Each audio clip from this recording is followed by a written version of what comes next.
Nima uchun insonni hayotida sog'lomsizliklar bo'ladi? Uni 3 ta sababini ko'rib chiqamiz. Buning 3 ta asosiy sababini ko'rib chiqamiz. Sog'lomsizliklarning 3 ta asosiy sabablaridan bittasi bu to'g'ri nafas olmaslik. To'g'ri eshitdingiz. Nafasga bog'liqmi? Albatta nafasga bog'liq. To'g'ri nafas olmasligingiz sabab butun organizm sog'lomsizlikka uchraydi. Ikkinchi sababi esa ovqatlanish. Ovqatlanish va eng mashhur amerikalik tadqiqotchi olim Pol Brikni aytishicha, qabristondagi 99% odamlar vafot etishi, vafot etgani, odamlar o'limi sababi bu ovqat sabab ekan. Ya'ni aynan bizani qanaqa ovqat yeyishimiz bunga juda ham muhim ahamiyati bor. Qanaqa ovqat yeymiz biza?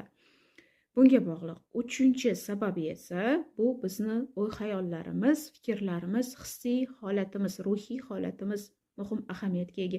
Albatta buni sabablari juda ham ko'p. Qatorgina sabablar bor sog'lomsizlik holatini, lekin asosiylarini men sanab o'tdim. Albatta bu tabiat bilan ham bog'liqlik tarafi bor, qaysidir kam miqdorda. Agarda kam miqdorda desak, bu yashayotgan joyingizga bog'liq, qayerda yashayapsiz, qayerda yashayapsiz, mana shu narsaga ham bog'liq azizlar, sog'lom bo'lishimiz. Nima uchun insonni hayotida sog'lomsizliklar bo'ladi? Uni 3 ta sababini ko'rib chiqamiz. Buning 3 ta asosiy sababini ko'rib chiqamiz. Sog'lomsizliklarning 3 ta asosiy sabablaridan bittasi bu to'g'ri nafas olmaslik. To'g'ri eshitdingiz. Nafasga bog'liqmi? Albatta nafasga bog'liq. To'g'ri nafas olmasligingiz sabab butun organizm sog'lomsizlikka uchraydi.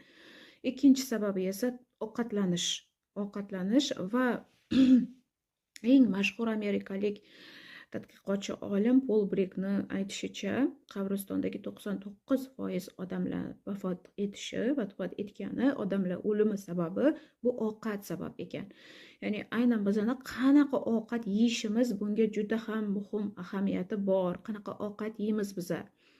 Bunga bog'liq. Uchinchi sababi esa bu bizni o'y-xayollarimiz, fikrlarimiz, hissiy holatimiz, ruhiy holatimiz muhim ahamiyatga ega.